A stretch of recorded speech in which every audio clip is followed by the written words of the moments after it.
Talk about here, let me turn to Haiyan Wang. She's the managing partner at the China-India Institute, a research and consulting organization. Haiyan, welcome to the program. Glad to be here. What an ambitious initiative here. We're talking about some 65 countries, at least that is the goal, three continents.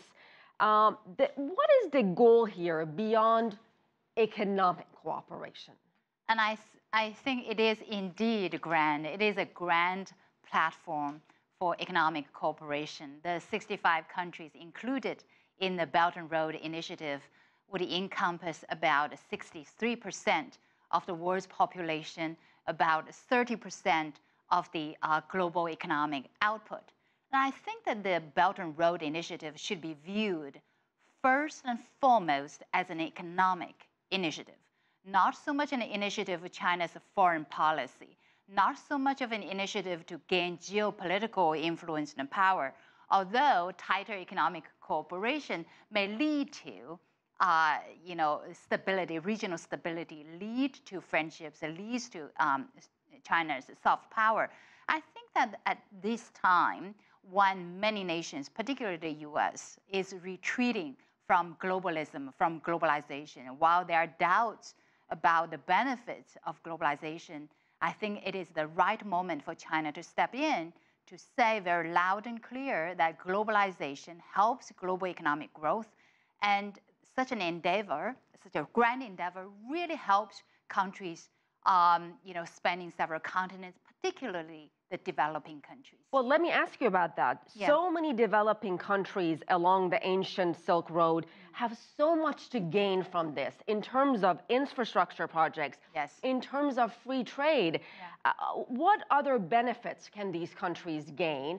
And what does China have to gain in all this? Well, you said gain, and gain, that is precisely the win-win. Exactly. I think that the win for the recipient countries that desperately need the capital to build the infrastructure to boost economic development is a huge win. And from China's experience, from all countries' development journeys, we know that infrastructure's bottlenecks, they are like the clots in the blood vessel systems.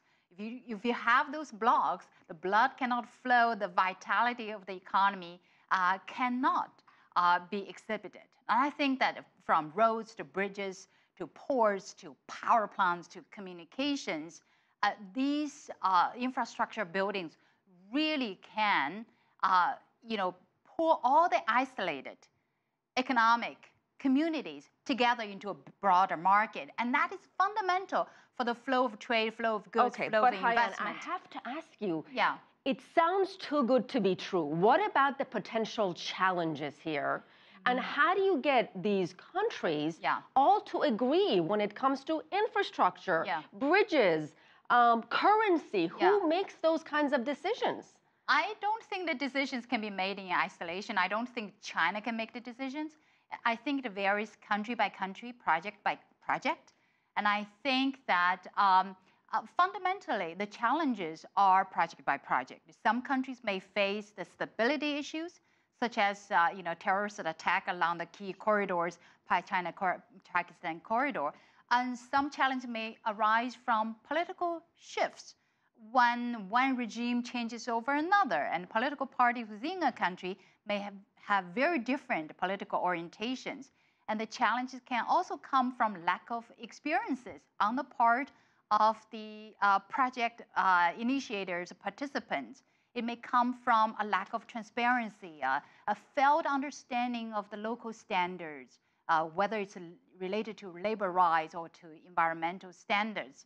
But I think that what is very critical, it's doable as long as everybody agrees on the principle, agrees on that it is economic driven, that it is for the benefits of the local economies, it creates jobs, it creates global growth, that involves multilateral institutions. A lot of them have a lot of great experiences, whether it's the World Bank or ADB, and they can put their multilateral cooperative experiences in to enhance the transparency. Certainly ambitious, but also an exciting project. Very. Haiyan Wang, thank you so much for being here. My pleasure.